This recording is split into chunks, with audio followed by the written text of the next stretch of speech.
قربانی کرنے والا نمازی ہو، اگر وہ 5 وقت کا نمازی نہیں ہے، اس کا دین اسلام سے کوئی تعلق نہیں ہے، وہ اسلام سے خارج ہے، چاہے جتنے مرضی جانور ذبح کر دے۔ اگر انسان کے اندر نماز نہیں ہے، 5 وقت کا بندہ نمازی نہیں ہے، تو وہ قربانی ان صلاتی و نسکی، ان صلاتی پہلے نماز ہے، و نسکی پھر قربانی ہے۔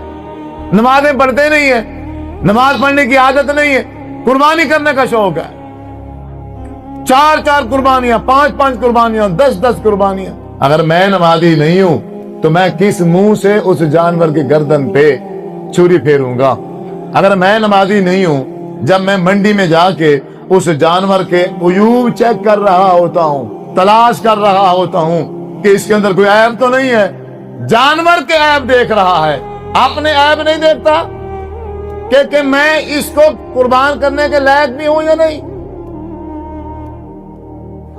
جانور کے کان دیکھا جا رہا ہے، ہم سے پوچھا جا رہا ہے، ایک چھوٹا سا کٹ لگا ہوا ہے جانور کے کان پہ، اب اس کے دل میں شک آ گیا ہے، اب اس کا دل کہتا ہے نہیں یہ قربانی کے لائق نہیں ہے، کیوں؟ اس کے کان پہ کٹ آ گیا ہے، اب یہ عیب لگ گیا۔ معمولی سا کٹ بھی برداشت نہیں کرتا قربانی کرنے والا، لیکن اپنے گربان میں جان کے یہ نہیں دیکھتا کہ میرے اندر کتنے عیب ہیں، میں قربان کرنے کے قابل ہوں بھی صحیح یا نہیں۔ قربانی کرنے سے پہلے 5 وقت کا نمازی بننا پڑے گا۔ آپ صلی اللہ علیہ وسلم کے پاس قبیلہ آیا، آ کر عرض کی یا رسول اللہ صلی اللہ علیہ وسلم ہم مسلمان ہونا چاہتے ہیں۔ اب میں ٹھیک ہے ہو جاؤ۔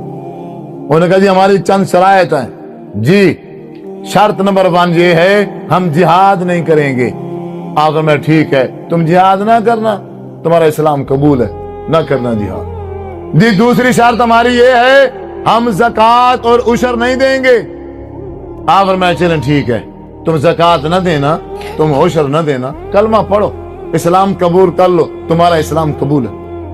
فرمایا جی ہماری آخری شرط ہے، اس کے بعد ہم کلمہ پڑھ لیں گے۔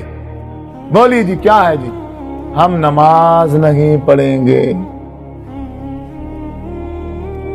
ہم نماز نہیں پڑھیں گے۔ تو حضور نے فرمایا بس جہاد کے بغیر گزارا ہے، زکوٰۃ کے بغیر گزارا ہے، اگر اب نماز ہی نہیں پڑھو گے تو پھر ایسے اسلام کا کوئی فائدہ ہی نہیں ہے، پھر تم رہنے ہی دو، تم کلمہ نہ ہی پڑھو۔ میں تو حیران یہ ہوتا ہوں کہ ہم نے جو کلمہ پڑھ رکھے ہیں، ہم نے جو کلمہ پڑھ رکھا ہے بغیر نماز کے، ہمارے اندر نماز نام کی چیز نہیں ہے، اور ہم اپنے آپ کو مسلمان کہتے ہیں۔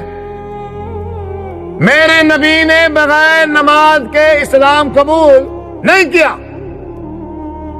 نماز ہے تو اسلام ہے، اسلام ہے تو پھر قربانی ہے، جب اسلام ہی نہیں ہے تو قربانی کس چیز کی ہے؟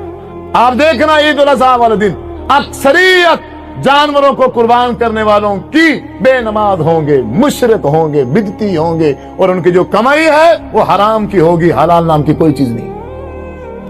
کوئی میرا بھائی، میرا بزرگ ان چیزوں کی طرف دھیان دینے کے لیے تیار نہیں۔